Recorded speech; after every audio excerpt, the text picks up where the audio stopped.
Assalamualaikum warahmatullahi wabarakatuh. Selamat siang Kakak, sehat kan? Harus sehat ya, soalnya kita menjelang ujian akhir. Jadi semoga Kakak sehat semua, badannya sehat, pikirannya juga nggak mumet gitu. Jadi nanti kalau pas ujian juga bisa bugar, bisa fit. Kemudian nanti saya doakan bisa dapat nilai yang terbaik. Oke, nilai ujian itu mempengaruhi terhadap IPK Kakak. Tapi kehadiran juga tugas-tugas itu juga bisa menunjang nilai Kakak agar bisa lebih baik. Jadi bagi teman-teman yang masih ada utang tugas, mumpung saya masih berbaik hati, silahkan dikumpulkan tugasnya. Kalau nanti mungkin sedang kondisi tidak fit, tapi tugasnya lengkap, kemudian tugas pengganti kehadiran juga ada, maka nanti nilai Kakak bisa tertolong. Tapi saya doakan semua sehat ya, biar nanti nilai UAS-nya juga baik. Gitu. Oke, sekarang kita akan masuk ke materi kasus dari manajemen SDM. Karena mata kuliah kita adalah manajemen sumber daya manusia ya. Oke, kita langsung masuk aja. Di sini ada beberapa materi atau bahasan atau cuplikan dari jurnal maupun dari internet yang saya ambilkan dan saya gabungkan di dalam materi ini. Nanti Kakak silakan bisa pelajari beberapa materi-materi yang sudah saya kirim di sini. Materinya kan dikirim terpisah ya, jadi Kakak nanti bisa juga baca sendiri, kemudian bisa jadi nanti kita bahas gitu. Tapi untuk siang ini saya akan memberikan kisi-kisi untuk ujian akhir. Nah, untuk ujian akhir kisi-kisinya salah satunya atau salah duanya adalah tentang Gojek dan tentang robot. Mata kuliah kita di SDM itu kan ada dari mulai setelah UAS itu kan dari mulai pelatihan. Kemudian setelah pelatihan itu ada K3 atau penilaian dulu, penilaian kinerja dulu. Penilaian kinerja itu seperti apa? Kemudian ada pengembangan karir. Kemudian ada juga tentang K3 atau keselamatan dan kesehatan kerja. Kemudian bab selanjutnya ada bahasan mengenai jaminan hari tua atau pensiun.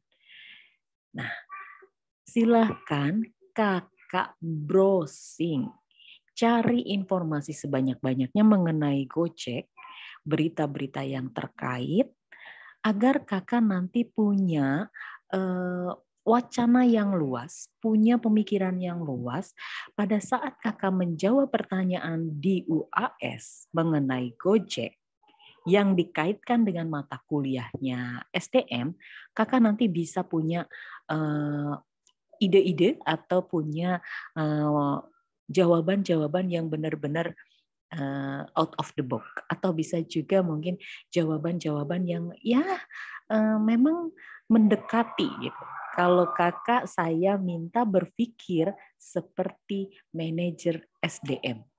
Solusi-solusi yang Kakak tawarkan di dalam ujian nanti itu sesuai dengan kondisi real. Kalau Kakak bahannya sudah mumpuni.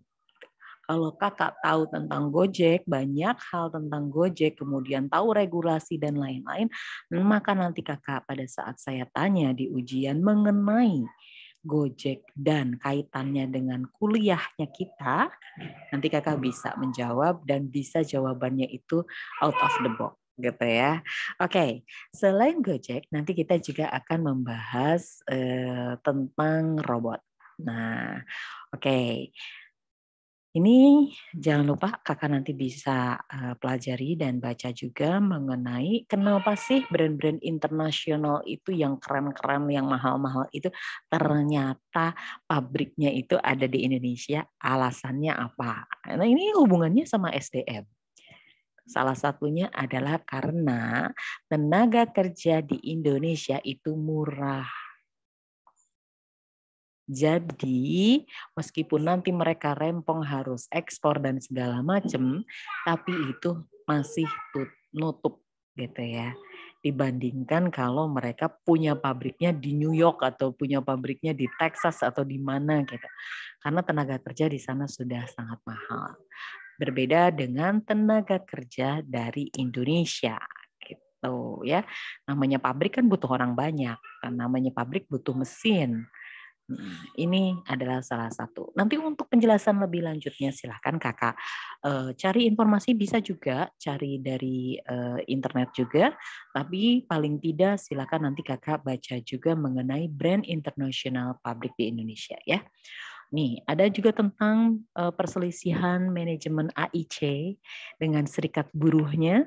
Ini juga nanti kakak untuk pengetahuan, karena kenapa? Kalau dari manajer SDM, area kerja kakak itu adalah menyelesaikan konflik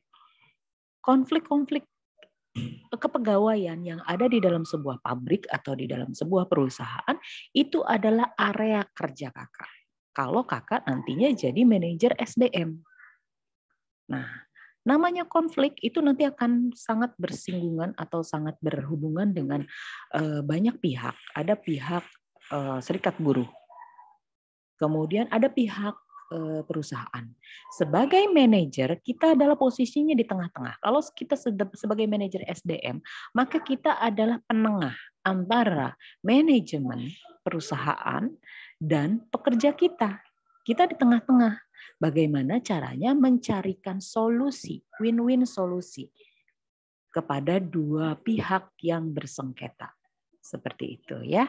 Oke, ini juga bisa untuk tambahan informasi, silakan bisa dibaca tentang AIC. Kemudian di sini ada tentang Gojek. Nah, monggo ya, nanti ini baru salah satu saja informasi mengenai Gojek, silahkan ditambahi referensinya, silahkan browsing. Saya ingatkan berkali-kali, silahkan browsing banyak-banyak informasi tentang Gojek. Ya, karena nanti itu ada menjadi salah satu bocoran atau kisi-kisi yang akan saya keluarkan di dalam UAS. Kalau UAS-nya mau nilainya bagus, silahkan cari informasi, referensi sebanyak-banyaknya tentang Gojek dan robot. Oke? Oke. Yang saya tampilkan di sini hanya salah satu saja. Jadi ini juga bisa ditambahkan agar nanti wawasan kakak itu luas. Oke? Kita lanjut dulu ya. Ini masih tentang Gojek. Kemudian kita lihat dari Unilever juga.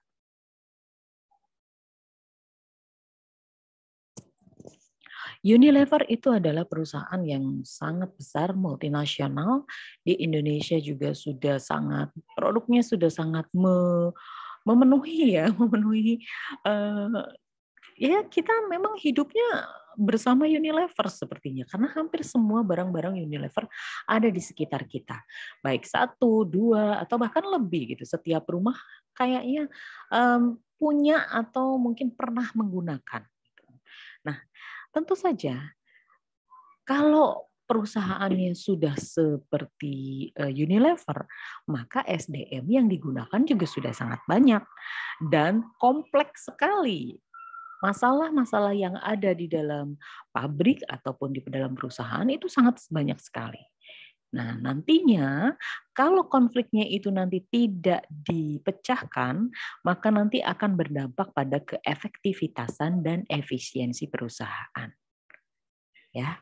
Oke, jadi ini pun informasi mengenai Unilever pun itu adalah wacana atau agar pengetahuan kakak itu lebih luas lagi. Jadi saya memang ambilkan contoh dari Unilever. Oke, dan karena kita berharap nanti suatu hari nanti perusahaan yang kita punya pun juga sama seperti Unilever, sudah mendunia dan juga sudah merakyat ya, masuk ke hampir setiap rumah di Indonesia. Kalaupun tidak ada pun juga paling tidak setiap rumah itu pernah lah nyobain 1 atau 2 produknya Unilever. Udah booming banget ya. Oke, ini teman-teman silahkan ya nanti mencari tahu, mencari informasi seperti apa. Dan ini infonya masih Unilever tahun 2013. Jadi tinggal di-upgrade info tahun 2022 itu jumlah karyawannya berapa? Apa masih sebanyak ini? Atau justru berkurang? Kalau berkurang karena apa? Kalau bertambah karena apa? Ya, harus sampai sana. Keponya kakak itu harus sampai sana.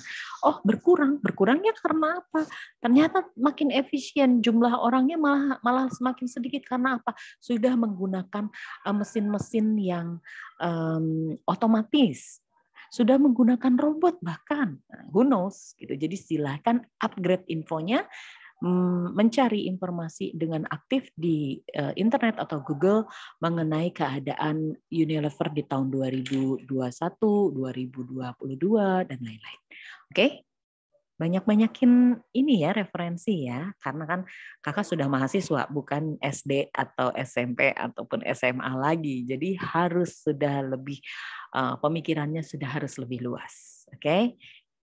Kemudian kita lihat di sini masih Unilever dan kita masuk ke robot. Di sini ada gambar pre-program robot, kemudian ada robot yang bisa mengekspresikan emosi atau humanoid ya, mirip sama manusia gitu, sudah ya mirip lah, ada kepalanya, mungkin nanti dikasih rambut atau wig, kemudian dikasih kuping, mata dan lain-lain, mirip, hampir mirip seperti manusia. Itu adalah humanoid. Kemudian juga ada yang disebut dengan robot teleoperating, kemudian ada augmented robot, dan ada juga yang disebut dengan autonomous robot. Oke, kita cari tahu lebih jelas lagi perbedaan antara satu robot dengan robot yang lainnya. Oke, kita lihat jenis robot pekerja. Yang pertama adalah pre-program robot. Jadi robot ini telah diprogram supaya mengerjakan tugas-tugas sederhana. Misalnya digunakan untuk kebutuhan industri otomotif. Untuk lebih menunjang pengetahuan kakak, silakan browsing, cari informasi, cari video tentang robot industri otomotif. Jadi biar kita bisa melihat, ngapain aja sih robot di industri otomotif tuh ngapain? Oke ya. Kalau gambarnya ini seperti ini.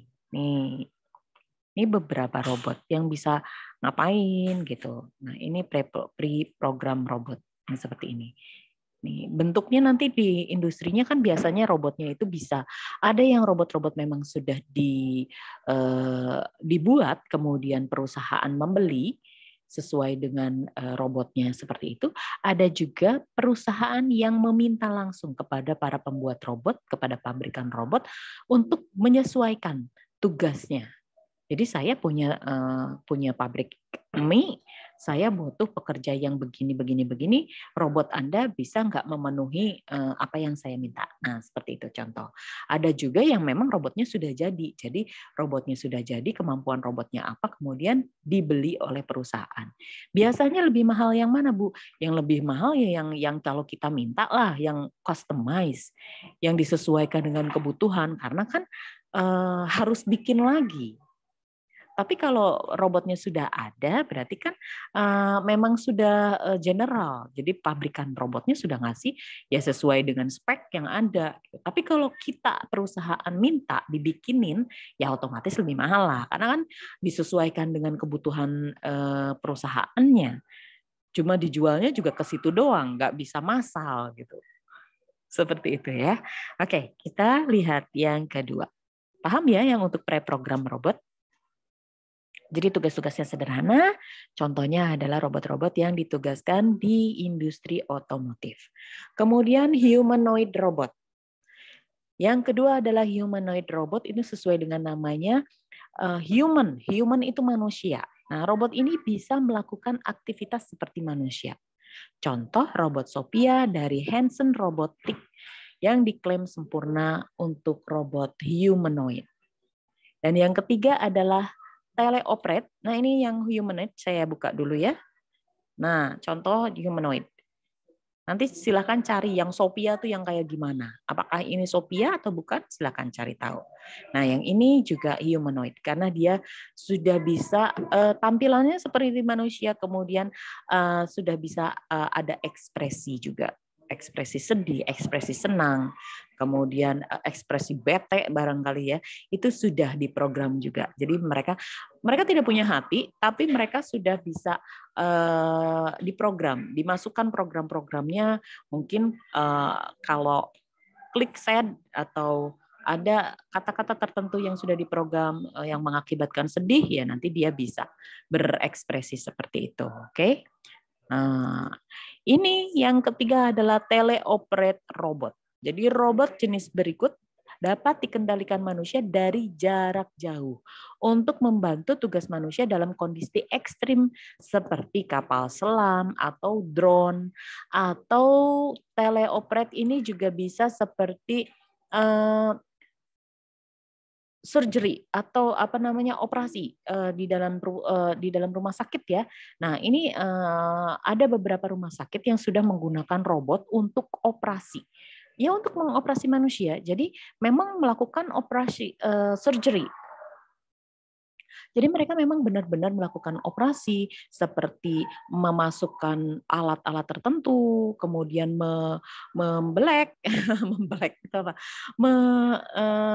Membelah ya, bukan membelah sih, itu ya pokoknya itulah yang pakai pisau itu apa namanya? Kok nggak enak banget membelah, memotong ya, ya itu gitu. Ya, seperti itu. Intinya robot itu sudah dipergunakan untuk banyak hal. Nah, salah satunya adalah operasi. Tapi tenang aja, dokter memang tugasnya diringankan oleh robot, tapi tetap pengambil keputusannya adalah dokter. Pengambil kebijakan di ruangan itu adalah dokternya. Jadi meskipun sudah dilakukan oleh robot, dibantu oleh robot, itu lebih ke bantuan untuk seperti kalau robot itu akurasinya lebih tinggi. Kemudian robot itu tidak tremor, tidak deg-degan, tidak goyang-goyang. Kalau manusia itu kan mungkin lelah. Kita bayanginnya jangan cuma ngebayangin operasi saat satu kali gitu. Operasi itu dalam sehari itu bisa berkali-kali gitu di dalam satu rumah sakit aja. Itu bisa berkali-kali dan tingkat kelelahan dokter. Karena dokter itu tugasnya bukan cuma ngoperasi, masih juga periksa pasien, masih apa, belum lagi dokternya juga mungkin lagi halu atau lagi bete atau lagi apa, kan manusiawi. Nah, untuk membantu tingkat akurasinya maka digunakan robot. Tapi pengambil kebijakan di ruangan itu, di ruangan operasi itu masih dokter. Robot lebih ke membantu, gitu ya, bukan pengambil keputusan. Nah, jadi ini dikendalikannya dari jarak jauh, memang dari biasanya ada ruangan khusus yang dokternya ngelihatnya dari layar. Kemudian tangannya dokter ada yang kadang-kadang bisa ini ya, bisa seperti kita mengoperasikan langsung. Ada juga yang memang hanya menggunakan kontrol ini remote saja, gitu ya. Tapi selain di surgery, ini ada juga di kapal selam atau di drone. Ya. Seperti apa sih teleoperate robot? Nah, teleoperate robot nih seperti ini nih. Ada alatnya dari jauh, kemudian nih tangannya seperti seolah-olah beneran. Tangan si operatornya ini akan diterjemahkan langsung oleh tangan si robot. Jadi kalau nanti tangannya ke atas nih, ke atas, maka robotnya mengikuti ke atas. Kalau tangannya ke samping seperti ini, nanti robotnya juga berusaha mengikuti. Nah, jadi seperti seolah-olah operatornya itu memang sedang melakukan operasi atau sedang melakukan pengelasan kapal selam atau sedang apa gitu. Nanti robotnya yang melakukan. Operatornya dari jarak jauh. Seperti itu ya. Kemudian kita lihat ada jenis robot lain yaitu autonomous robot. Nah, kalau yang ini adalah robot independen yang tidak perlu campur tangan manusia. Ini mereka mengerjakan tugas secara mandiri, misalnya sapu lantai atau menyedot debu. Nih, ini kita lihat nih. Bisa untuk nyapu. Kita setel aja terus nanti dia nyapu-nyapu sendiri. Jadi nggak perlu ada operator. Berbeda dengan teleoperator. Nih, teleoperating ya. Kalau yang tadi operator ini operatornya melakukan. Jadi kalau pakai teleoperator sapu-sapu, ya capek. Ngapain juga dia mesti pura-pura nyapu begitu. Ya mendingan langsung aja dia yang nyapu sekalian. Nggak usah mahal-mahal pakai robot. Tapi kalau untuk kegiatan untuk rumah tangga, ini bisa dibantu pakai autonomous robot ya. Jadi pakai robot-robot yang seperti ini. Jadi dia tinggal diprogram, tinggal dipencet, udah dia melakukan tugasnya aja. Nyapu-nyapu sepanjang rumah gitu. Atau nyodotin debu sepanjang rumah gitu. Tapi tetap harus ditungguin. Nanti kalau enggak nanti kadang error kan. Udah selesai nyapu atau udah selesai nyedot debu, dia masih yang bekerja, kemudian error, kemudian dia malah merusak beberapa barang-barang di rumah tangga. Jadi tetap harus diawasi, gitu ya. Oke. Kemudian yang kelima adalah augmenting robot, yaitu augmenting robot dapat meningkatkan kemampuan manusia sebagai pengganti bagian yang tidak efektif. Contoh sebagai kaki atau tangan palsu atau kerangka luar. Jadi teman-teman bisa lihat di sini. Nah, ini bisa jadi pengganti kaki manusia. Ini augmenting robot namanya. Jadi ini bisa untuk menggantikan mungkin tangan palsu, tangannya kecelakaan, kemudian tangannya patah, putus, diamputasi atau dipotong, kan tidak punya tangan sebelah. Nah, ini dipasang tangan robot atau augmenting robotik. Atau mungkin kaki, atau mungkin beberapa anggota tubuh yang lain ya. Mungkin penyangga leher juga bisa. Tapi kalau isi otak kepalanya ya nggak bisa. Oke, bisa dipahami ya dari jenis robot. Oke, kita langsung masuk ke pekerjaan yang tergantikan oleh robot. Nah, karena robot itu semakin hari semakin canggih, semakin mirip manusia. Kemudian programnya pun juga semakin update, kemampuannya pun juga semakin update. Positif dan ada negatifnya tentu saja. Nah, sebagai masyarakat yang akan berdampingan dengan robot di tahun-tahun mendatang, maka bijaklah mencari pekerjaan. Karena sudah banyak pekerjaan yang mungkin akan segera tergantikan oleh robot. Contohnya, salah satunya adalah customer service executive. Customer service executive dinilai tidak memerlukan kecerdasan sosial atau emosional yang terampil. Jadi ini bisa digantikan oleh AI. Kok bisa? Customer service kan yang menyambut di depan. Ya kalau menyambutnya dengan standar bisa digantiin sama robot. Ya paling cuma nyata selamat datang. Ada yang bisa kami bantu? Silahkan pencet apa gitu. Silahkan tekan 1 untuk apa, tekan 2 untuk apa. Mungkin kayak gitu ya. Pakai mesin dulu, terus habis gitu nanti si robotnya bantuin apa. Ngasihin formulir atau apa. Kalau cuma sederhana seperti itu bisa. Yang nanti belum bisa digantikan oleh robot adalah menghandle komplain. Menghandle komplain dari customer. Karena apa? Manusia itu unik, manusia itu beragam. Kalaupun si robotnya itu sudah diprogram untuk handle satu masalah, namanya masalah itu banyak sekali jenisnya. Nggak bisa persis sama.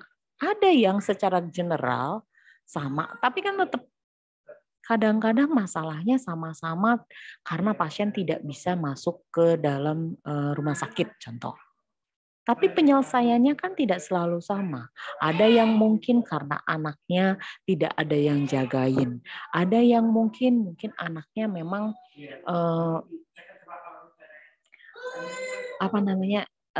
tidak bisa masuk ke dalam ruangan karena memang anaknya itu posisinya sakit, tapi memang bukan sakit yang harus masuk rumah sakit ya, seperti mungkin sakit autoimun atau mungkin dia itu kondisinya itu lemah gitu. Itu bisa saja. Jadi beda-beda. Jadi meskipun sama secara umum masalahnya, tapi kalau terkait sama manusia itu kompleks sekali. Jadi kalau cuman jadi customer service yang ya begitu aja, yang ngambilin ngambilin formulir, cuman nyapa selamat pagi selamat siang, begitu begitu aja datar dan lain-lain, itu ya nanti bisa tergantikan oleh robot. Kalau mau berbeda, jadilah customer service yang punya sisi kemanusiaan, sisi human-nya, yang ramah, yang hafal sama pasien, kemudian upgrade gitu ya. Jadi kalau kita ditanya, gimana anaknya? Udah lulus kuliahnya? Oh, terus sekarang kerja di mana? Sedangkan ke pasien yang lain kita tanya, gimana sekolahnya? Udah naik kelas ya? Kelas berapa sekarang anaknya? Cewek kan? Namanya Nadia kan? Nah, bisa kan seperti itu. Happy kan kalau kita diperlakukan seperti pelanggan lama, disapa akrab gitu. Nah, itu yang mungkin belum bisa digantikan oleh robot. Robot bisa tahu tentang identitas kita, robot bisa tahu tentang data-data kita, tapi menyentuh sisi human manusianya yang mungkin belum bisa. Tapi ya kalau kita jadi customer service yang standar, siap-siap saja digantikan oleh robot. Oke, sama dengan customer service, resepsionis juga bisa digantikan oleh robot. Resepsionis, kemudian pramusaji, operator seluler atau telemarketer juga bisa digantikan dengan robot humanoid atau smart screen AI untuk menangani pemesanan. Di beberapa restoran, terutama di Jepang ya, mereka sudah menggunakan pemesanan menggunakan smart screen. Jadi nggak usah kita didatengin sama pramusaji, ditanyain mau makan apa, mau pesan apa, itu enggak. Kita tinggal pencet pesanan apa, kemudian nanti makanannya setelah matang akan diantarkan. Bisa diantarkan oleh pramusaji manusia, bisa juga diantarkan oleh pramusaji yang berbentuk robot. Di Jepang itu sudah banyak pramusaji yang berbentuk robot. Jadi silakan browsing ya, silakan cari videonya, video-video yang memperlihatkan robot-robot yang menjadi pramusaji. Ya, iya, mereka ngambil nampan, terus habis gitu mereka dari gelas-gelasnya itu ditaruh ke meja, ditaruh ke pelanggan, itu bisa, sudah bisa, dan itu sudah banyak. Maka siap-siap saja kalau yang kerjanya itu hanya mengandalkan menjadi resepsionis atau pramusaji atau mungkin jadi operator seluler atau telemarketer, itu bersiaplah untuk digantikan robot. Maka agar kita tidak tergantikan, upgrade kemampuan kita. Ya, di-upgrade agar kita itu nanti tidak dimanapun kita, posisi apapun kita nanti tidak akan bisa tergantikan oleh robot. Sisi human-nya, kalau masalah pinter-pinteran ya pinteran robot lah. Datanya kan bisa nyimpen banyak banget. Ingatannya bisa disimpan banyak banget memorinya. Tapi kan sisi apa yang tidak bisa dimiliki oleh robot? Human-nya. Sisi human-nya. Robot boleh jadi pramusaji, tapi kita bisa jadi pramusaji yang lebih oke dibandingkan robot itu. Karena apa? Karena kita bisa menyapa sisi human-nya. Gimana anaknya? Oh, terima kasih ya udah datang lagi. Mau pesan apa? Ada es krim loh. ini es krimnya yang ini nanti ada promo, beli 2 gratis 1. Ya, kalau hari Sabtu nanti datang ya. Seperti itu. Bisa digantikan sama robot, cuman kan sisi kedekatan emosionalnya nggak ada. Silakan datang besok hari Sabtu, ada promo 2 gratis 1. Paling seperti itu robot. Bisa ngasih informasi. Cuman kan nyampenya ke kita kan tidak seperti kalau kita disapa langsung sama orang, sama pramusaji yang beneran mungkin akrab dengan kita. Beda aja feelingnya, ya. Oke, kemudian yang ketiga adalah pekerjaan manufacture dan farmasi. Ini banyak sekali di pabrik-pabrik ya.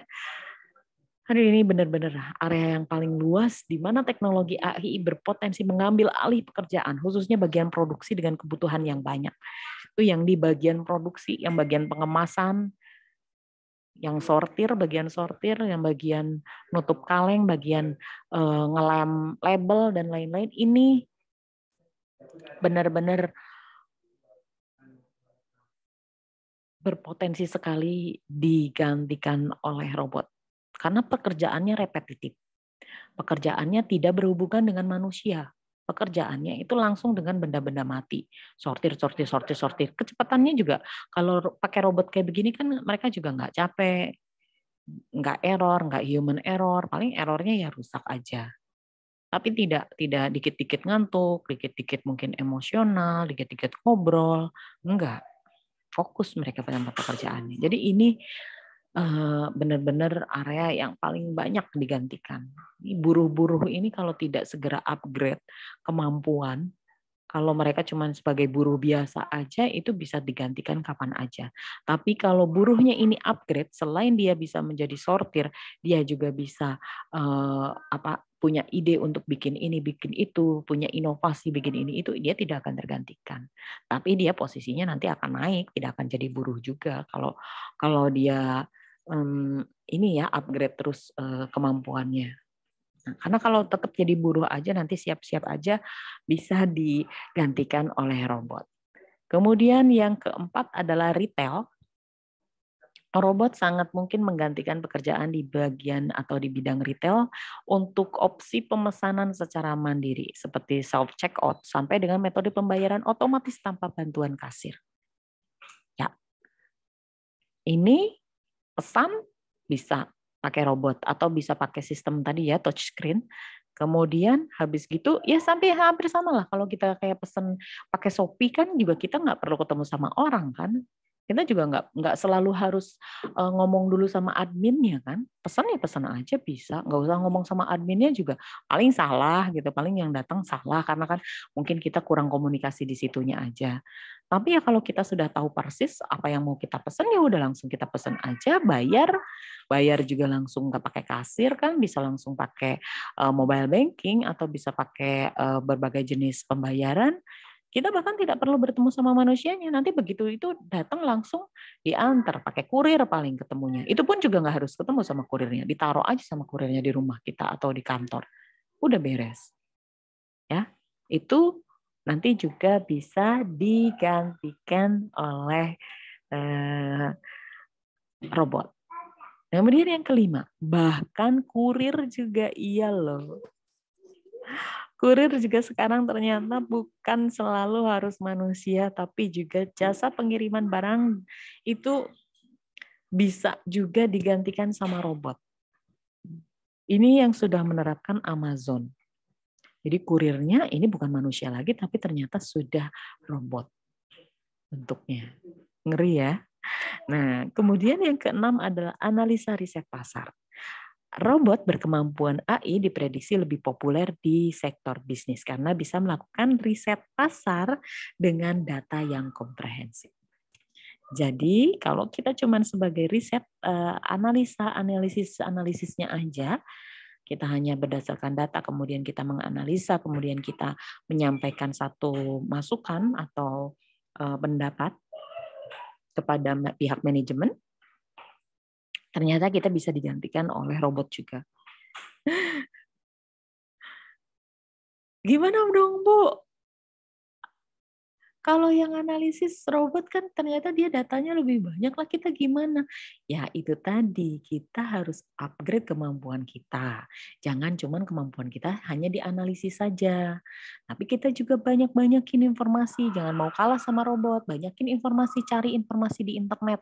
Jangan mainan TikTok mulu, jangan mainan joget-joget mulu, cari juga informasi yang berguna di dalam internet. Jadi silahkan ditambahkan informasi mungkin kondisi politik ekonomi, kemudian kondisi secara global Indonesia, secara global dunia seperti apa. Ya meskipun robot ini kan dia kan hanya bisa mencarikan data itu yang sudah diinput ke dia doang. Kalau yang belum diinput ya dia nggak tahu. Makanya biar kita nggak kalah dari robot, banyak-banyakin kita informasinya. Ya kita selain informasi-informasi yang ada di internet, kita juga sama informasi yang manusiawi, yang benar-benar real time itu seperti apa. Kita juga harus update.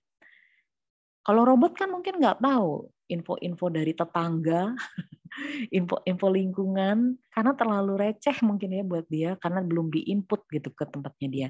Maka dia tidak akan memperhitungkan itu.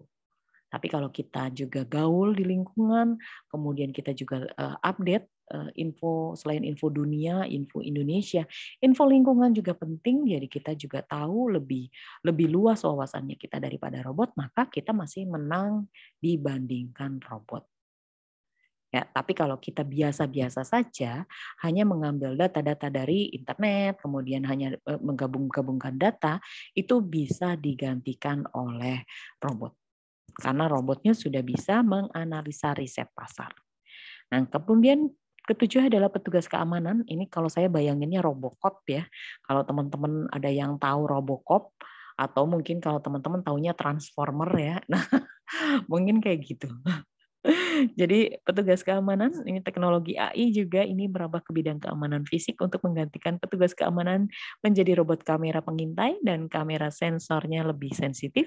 Bahkan nanti mungkin sedang diteliti juga robot-robot ini ya yang ada di medan perang. Jadi nantinya mungkin perangnya itu bukan perang antara manusia dan manusia, tentara dan tentara, tapi tentaranya sudah robot untuk meminimalkan ini apa namanya jiwa yang melayang atau nyawa yang melayang, maka digunakan robot. Nah, ini robot-robot yang seperti ini tadi kemampuannya untuk mengintai dengan kamera atau sensor yang lebih sensitif. Kemudian banyak juga pesawat-pesawat seperti drone gitu ya, sudah tanpa awak, pesawat yang bisa ngebom dari mana tapi tanpa awak, itu juga sudah banyak diciptakan.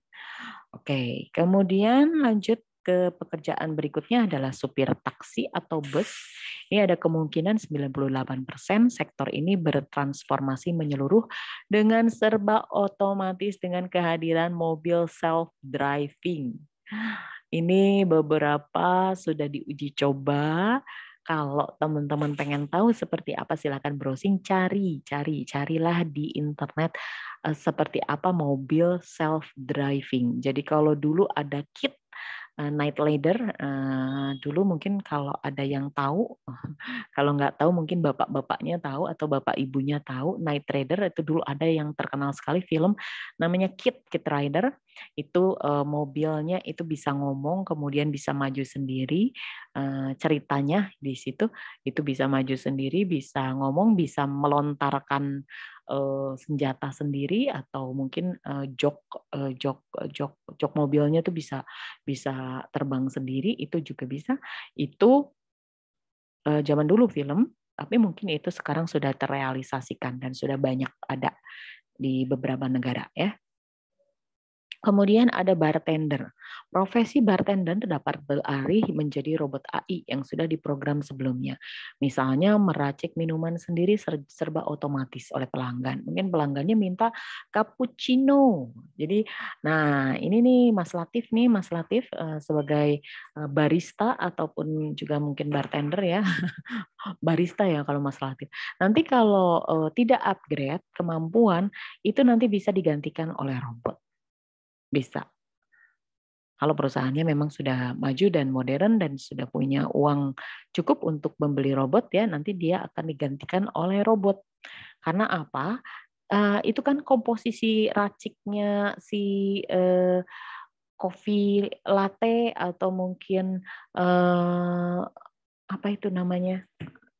Mochaccino atau apalah kayak gitu-gitu itu kan ada ininya, ada apa namanya, ada racikannya, berapa persen susunya, kemudian berapa persen eh, kopinya, kemudian tingkat panas atau dinginnya itu kan sudah ada aturannya. Maka siap-siap saja bartender ataupun barista kalau tidak upgrade kemampuan, maka ini pun juga merupakan pekerjaan yang diprediksi akan segera digantikan oleh robot. Dan yang ke-10 adalah teller bank. Nah, ini teller bank aja sekarang sudah tergantikan oleh ATM ya. Nih, terima tunai, kemudian setor tunai kan sudah banyak pakai ATM. Kemudian ngambil jelas lebih dulu lah, udah banyak lah banget. Kemudian transfer pun juga sudah bisa. Kemudian kalau kita mau bayar-bayar yang lainnya yang dulu kita pakai teller sekarang sudah tergantikan. Sama mesin aja sudah tergantikan, sama HP aja sudah tergantikan ini fungsi teller. Jadi ini kalau teller-teller bank ini tidak upgrade, maka dia jelas akan segera total dirombak. Tidak ada tellernya, tidak ada customer service-nya. Hanya ada ya mungkin bagian yang keliling-keliling ya, mantri. Kemudian setelah mantri itu juga perlu tetap ada supervisor yang akan meng-ACC atau mengecek ulang kondisinya, tapi itu juga bisa saja mantrinya hanya cukup tinggal entry data-data dimasukkan ke dalam sistem, kemudian nanti akan keluar analisanya. Tadi kan si analis bisa kan sudah pakai robot, bisa saja nanti kemampuan analisnya itu bisa, oh ini kalau pelanggan A ini kemampuan bayarnya segini, berarti di ACC silahkan dikasih pinjaman. Kemudian pelanggan B itu kemampuan bayarnya di bawah, maka dia tidak direkomendasikan untuk dikasih pinjaman 100 juta. Kalaupun mau tetap ngasih pinjaman, itu bisa dikasih pinjaman 50 juta. Contoh seperti itu. Atau customer C, wah ini tidak bisa direkomendasikan untuk kasih pinjaman. Karena apa? Dia punya catatan gagal bayar atau dia termasuk customer blacklist karena dia kan datanya sudah ada semua. Bisa saja itu sudah digantikan. Jadi fungsi supervisor itu untuk menghemat biaya bisa digantikan dengan robot, kemudian langsung fungsi di dalamnya itu langsung kepala. Jadi paling isinya kantor itu karena sudah tidak ada teller, kemudian tidak ada customer service, isinya robot-robot, kemudian mantri mungkin manusia ya, karena kan ketemu dengan manusia, kemudian supervisornya diganti dengan robot, kemudian robot analis ya, adanya mungkin kepala bagian mungkin di situ masih tetap karena kan mengambil keputusan tetap manusianya, harus ada sisi manusianya, kemudian CS-nya juga mungkin sudah digantikan sama robot-robot yang untuk bersih-bersih ya, lebih bersih gitu, nggak banyak drama, itu bisa digantikan. Terus berarti isi kantor cuman apa? Kebanyakan bisa digantikan oleh robot loh. Yang belum digantikan itu berarti cuman mantri yang bagian keluar-keluar dari kantor sama bagian kepalanya. Sisanya lainnya sudah bisa digantikan oleh robot semua. Nah, makanya pada saat kita, mumpung sekarang teman-teman, kakak-kakak ini masih jauh, masih perjalanannya jauh, maka siapkan diri Anda. Siapkan diri Anda, upgrade skill Anda untuk bisa menjadi atau memiliki pekerjaan yang unik, yang hanya bisa dikerjakan oleh kalian kalau perlu. Karena kalau yang pekerjaan biasa-biasa, repetitif, dan lain-lain, itu sudah bisa digantikan oleh robot. Jadi mumpung kalian belum terjun atau belum ada di lingkungan pekerjaan, silahkan upgrade skill sebanyak-banyaknya dulu ya, agar kalian bisa berbeda dan bisa unik gitu, benar-benar kemampuan yang tidak bisa digantikan oleh robot. Jadilah seperti itu. Oke,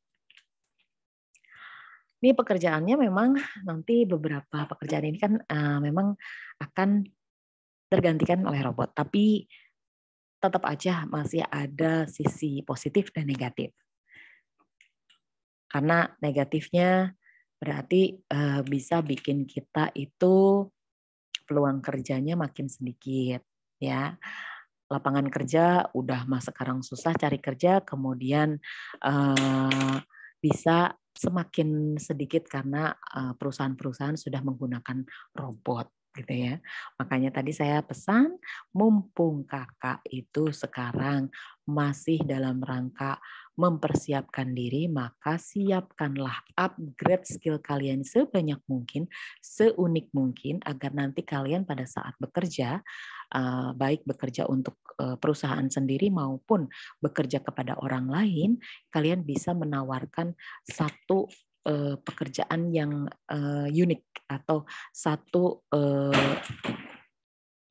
tugas yang hanya bisa dilakukan oleh kalian, kayak gitu ya.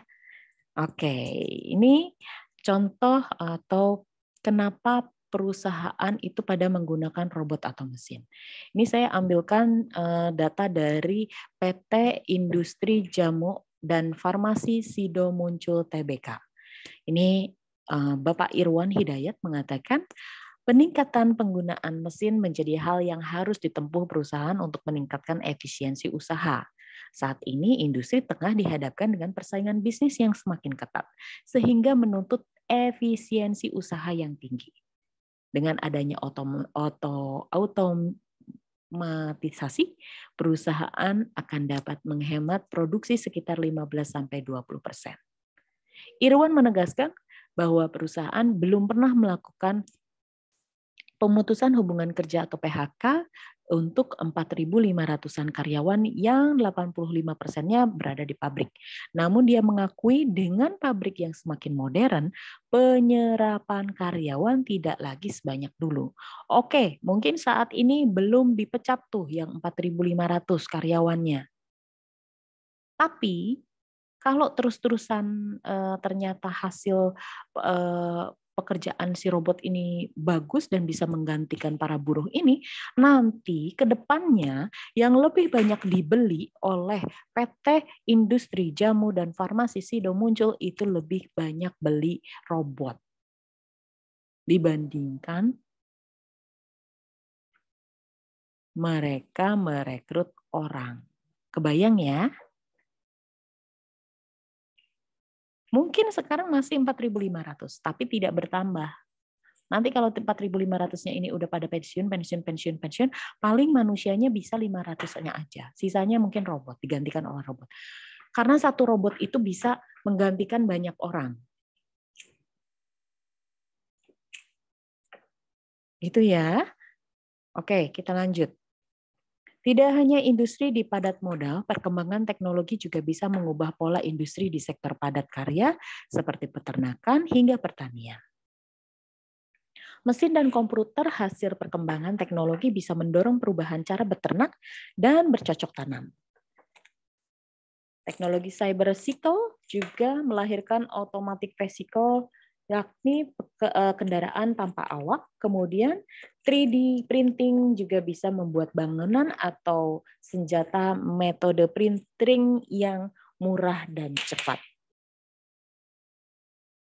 Gitu ya.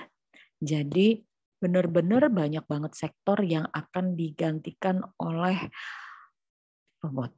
Seperti penerjemah. Penerjemah sekarang tidak perlu pakai robot, kita tinggal pakai Google Translate saja sudah bisa dilakukan. Cuman modalnya HP doang sama kuota.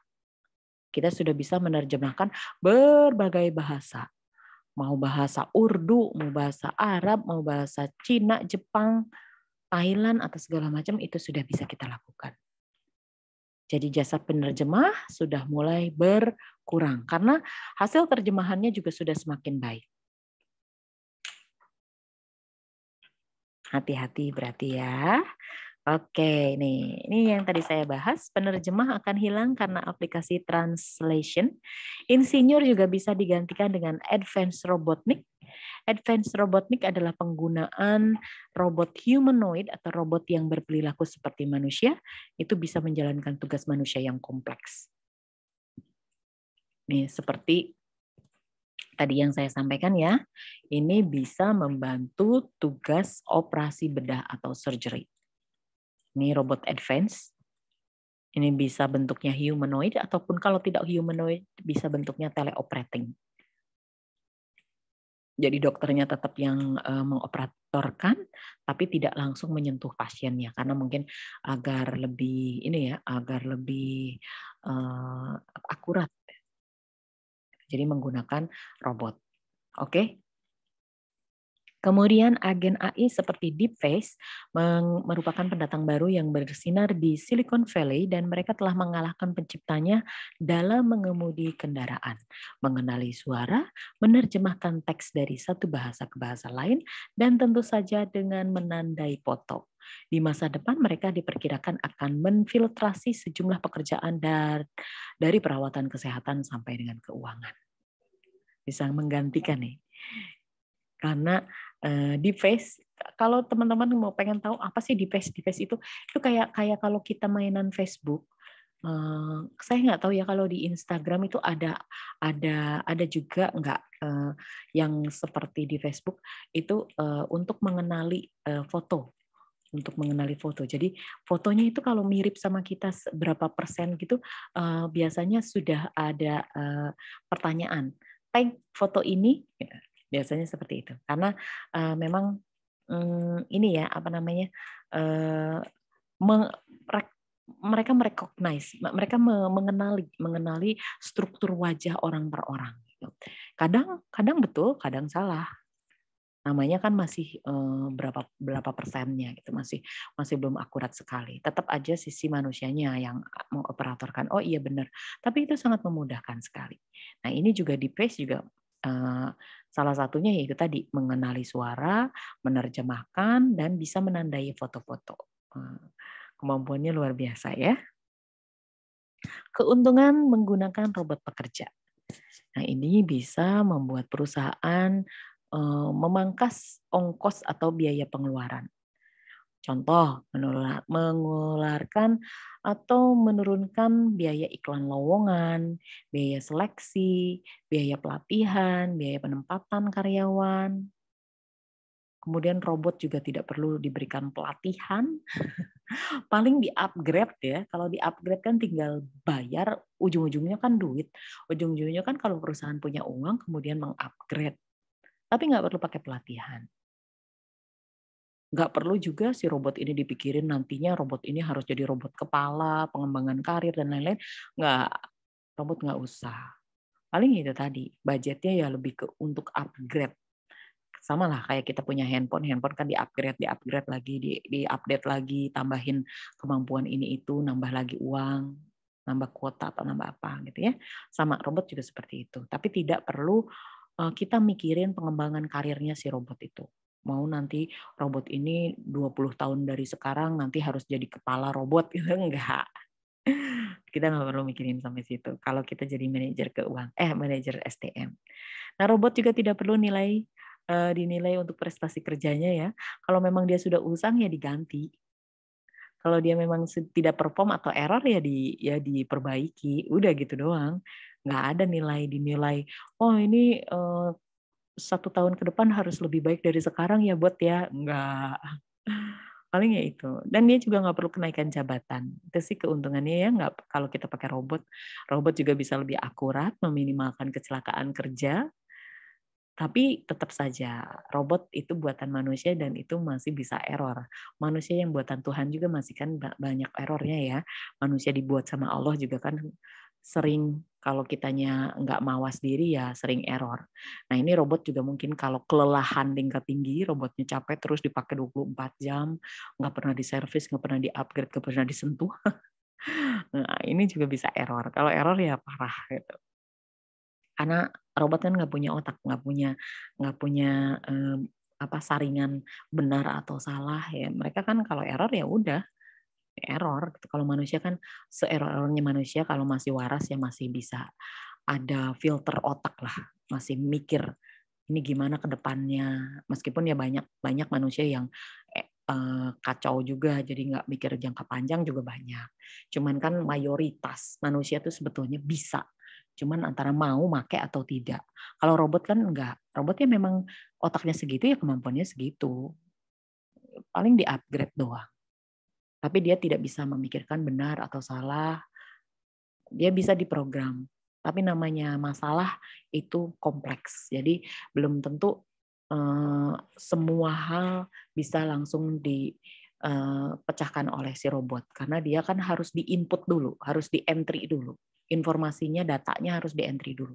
Baru dia bisa memutuskan. Kalau dia belum pernah, dia nggak tahu, ya dia nggak akan bisa. Harus di-entry dulu.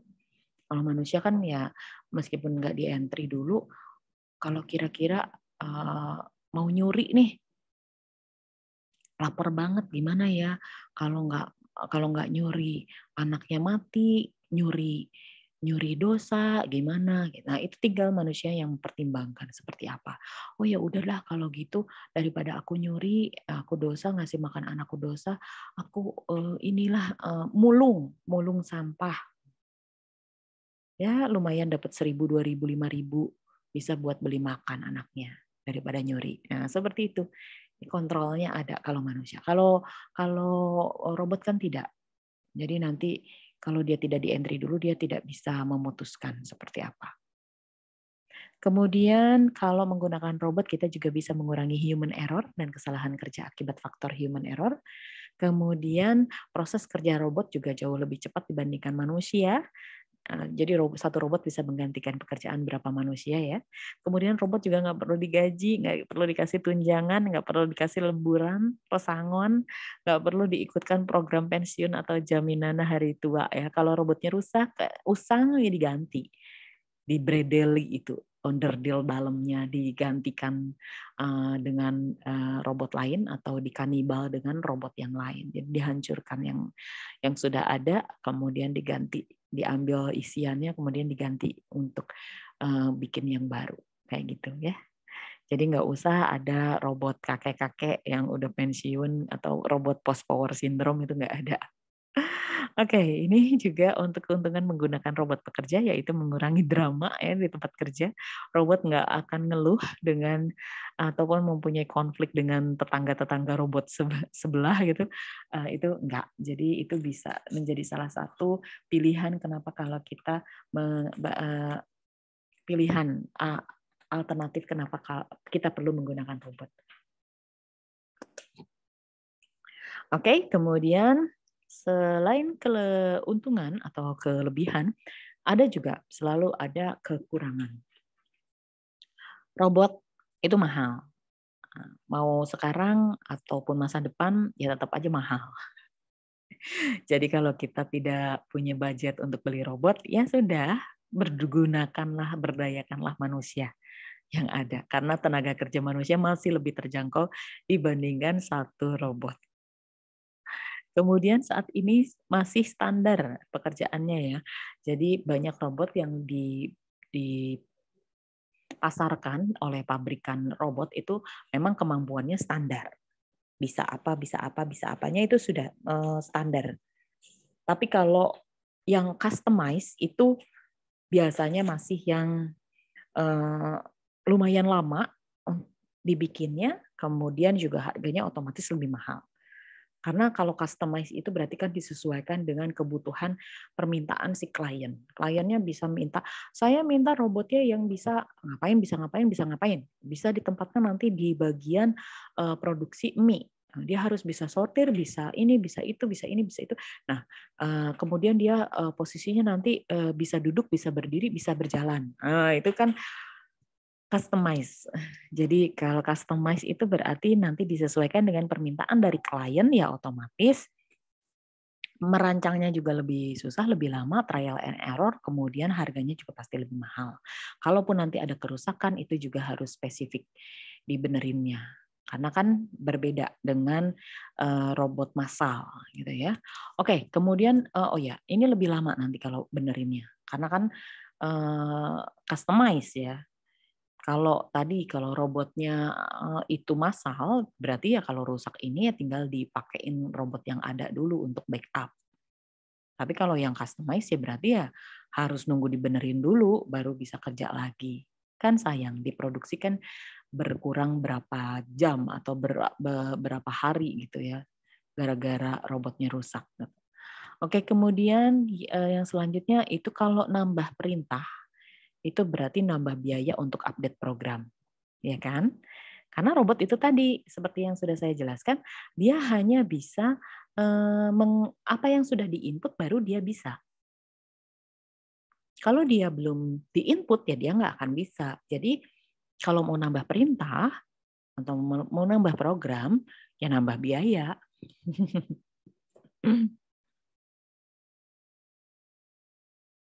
Kemudian saat ini produsen atau pabrik robot juga masih terbatas. Di luar negeri juga masih terbatas, apalagi di Indonesia. Mungkin Indonesia juga belum bisa full ya yang bikin ya. Ini masih kerjasama kalau ya, ataupun Indonesia mungkin masih produksi under deal-nya atau mungkin persiapannya. Banyak sekarang yang jurusan-jurusan AI, ini baru persiapan. 10 tahun ke depan mungkin sudah ada. Yang robot-robot yang bisa customize ya, bukan cuman yang massal. Oke, kemudian robot juga nggak punya hati atau sisi empati, juga hanya diprogram sesuai dengan perintah. Robot tidak punya sisi humanisme. Mereka bisa diprogram punya emosi, tapi itu kan emosi program, bukan benar-benar auto, bukan benar-benar dari robotnya sendiri yang sedih beneran. Tidak, itu kan hasil dari program. Penyebabnya pun juga sudah diinput. Kalau penyebab-penyebab di luar itu ya dia nggak akan kenal itu. Padahal kan namanya manusia itu sangat amat kompleks sekali. Bisa saja dia tertawa, padahal hatinya sedih. Ya. Bisa saja dia sedih, tapi dia tetap cheers up. Dia bisa menyembunyikan. Nah, mungkin robot nggak akan bisa detect itu. Tapi kalau manusia yang mungkin peka, yang sudah kenal, yang sudah akrab, meskipun ngelihat orang tertawa atau ngelihat orang ya ngobrol dan lain-lain, dia terlihatnya happy, oke, baik-baik saja, tapi mungkin orang-orang tertentu itu tahu bahwa si A itu sedang punya masalah. Nah, itu yang mungkin masih jauh dari robot kuasai. Karena robot hanya bisa mengenali perintah yang sudah diprogram, mengenali program-program yang sudah diinput ke dalam dirinya. Ini kan susah menjelaskannya. Tampilannya manusianya happy, ketawa itu berarti giginya kadang mungkin bibirnya tertarik keluar, kemudian giginya bisa terlihat bisa tidak, matanya juga ini. Tapi kan deep insight-nya itu kan dia tidak bisa menganalisa apakah manusia ini happy atau tidak. Dia tidak bisa benar-benar menguasai itu.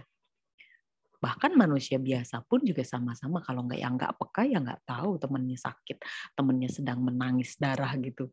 Kalau di rumah dia sedang bingung itu, mungkin temannya nggak sadar karena di hari-hari ketawa-ketawa, ngobrol biasa, berakting seperti tidak ada masalah. Jadi temannya mungkin saja tidak bisa mengetahui. Begitupun robot kayak gitu ya. Oke, kemudian robot juga kelemahannya tidak bisa membantu menyajikan data penunjang keputusan. Robot bisa menyajikan data penunjang keputusan. Tadi, analis, dia bisa menganalisa dengan berbagai rumus, berbagai program yang diinput, dia bisa ngeluarin. Tapi keputusannya itu tetap aja nggak akan bisa dari si robotnya. Ya paling dia cuma ngasih rekomendasi gitu. Keputusannya tetap oleh manusia. Karena yang manusia itu bisa menganalisis banyak hal. Tidak hanya berdasarkan keputusannya manusia itu tidak hanya berdasarkan apa yang ada dari data atau dari angka saja. Banyak hal yang harus diperhatikan. Mungkin ini performanya orang ini SDM-nya itu performanya jelek gitu. Tapi karena kita kasihan, karena kita ada pertimbangan lain, maka kita masih pekerjakan orang itu. Meskipun setelah dievaluasi kinerjanya tidak terlalu perform.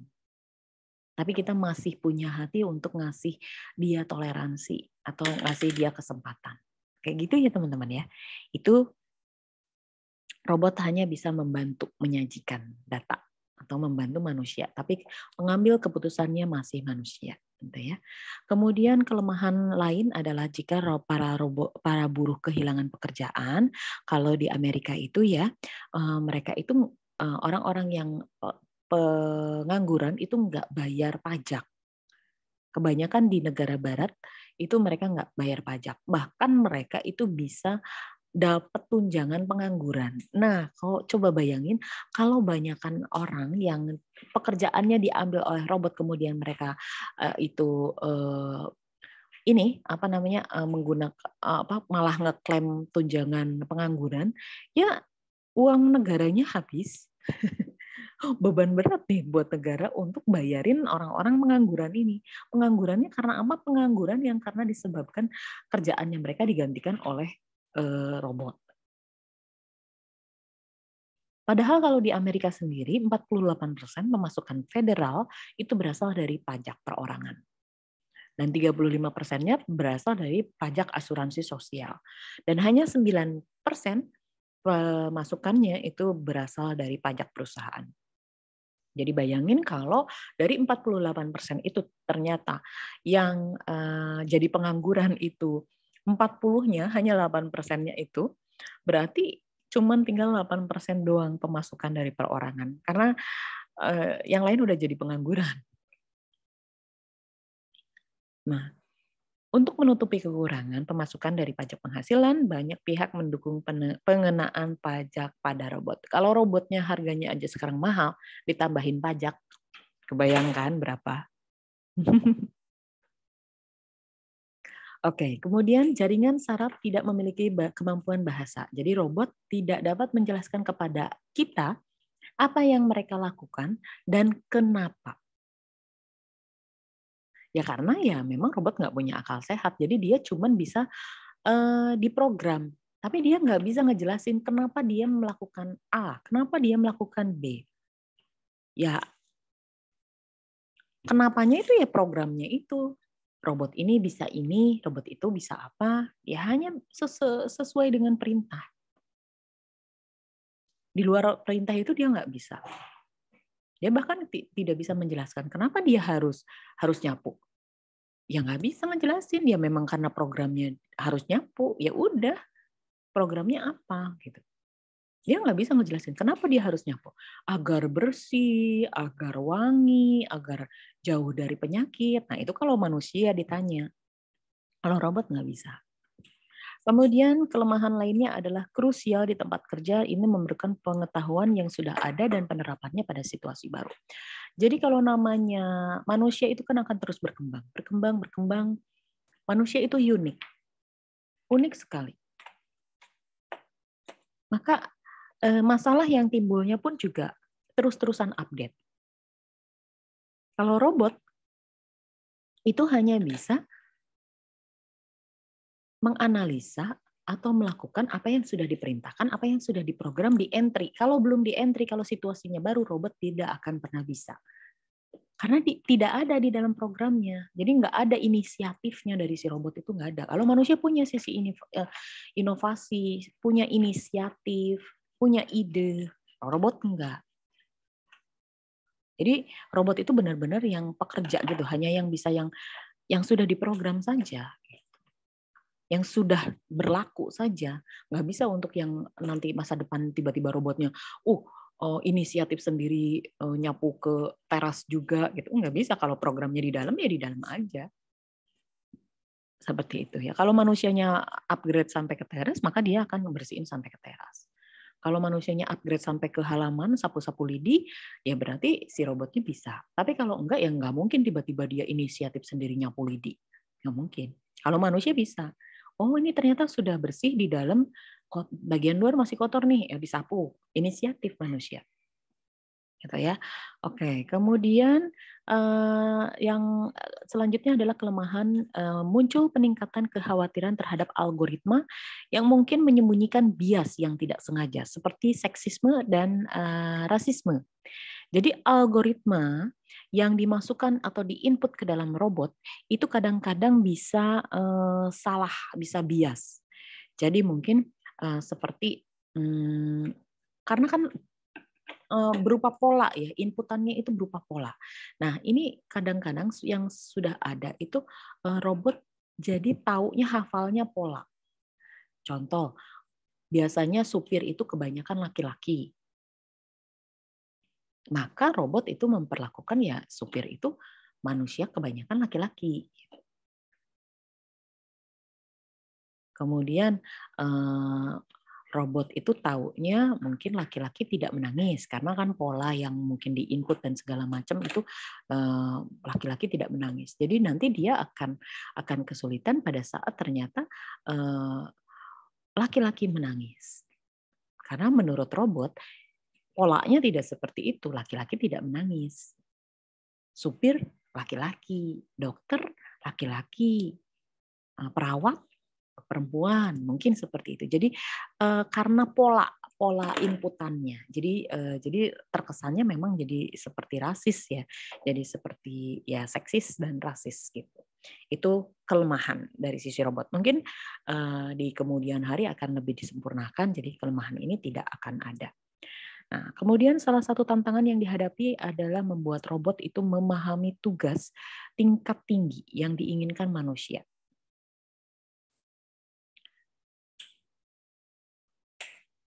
Kan kalau kita punya asisten atau pembantu, kita maunya kan yang cak-cak, yang punya inisiatif. Lah kalau semua harus dijelasin dulu, semua harus diperintah dulu, kan capek juga yang merintah. Nah, kalau robot itu harus selalu diperintah. Harus selalu di-on-kan dulu perintahnya, diceklek dulu lah, baru dia bisa jalan. Kalau manusia kan kita harapannya itu bisa inisiatif. Nggak harus selalu diperintah. Kalau udah pernah dikasih tahu sekali, begitu kita melihat sampah, ya auto langsung bersihin. Kalau robot lihat sampah segudang-gudang sebanyak apapun, kalau belum diceklekin ya nggak akan bisa bersihin. Kayak gitu ya. Kemudian robot juga tidak punya pengetahuan bawaan. Pengetahuan masa lalu, kenangan masa lalu, itu robot nggak punya. Kalau manusia punya.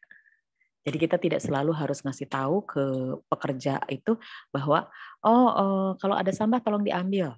Enggak harus selalu seperti itu karena mungkin kan beberapa manusia itu ada yang sudah tanggap gitu. Jadi kalau tiap lihat sampah langsung auto bersihin karena sudah di rumahnya atau bawaannya dia memang sudah dibiasakan.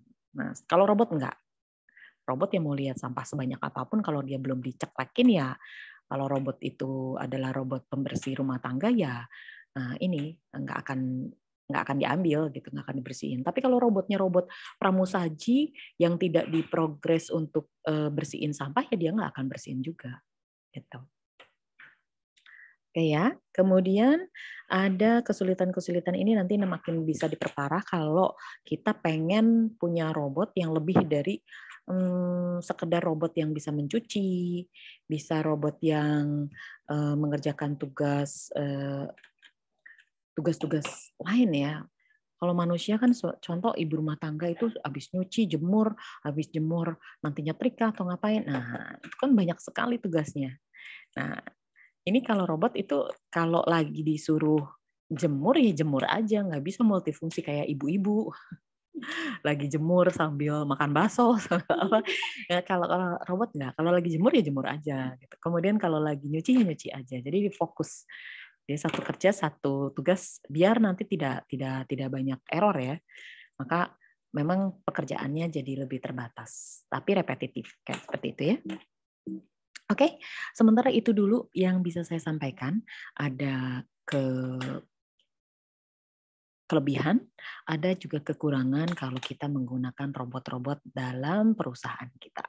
Oke, semoga itu bisa menjadi gambaran. Terima kasih atas perhatiannya. Saya tutup dulu. Kalau ada pertanyaan ya, nanti silahkan ke WA saya atau kita dibahas di dalam grup diskusi. Oke, saya jadi tutup dulu ya dengan bacaan Alhamdulillah. Saya tutup. Assalamualaikum warahmatullahi wabarakatuh. Terima kasih kakak.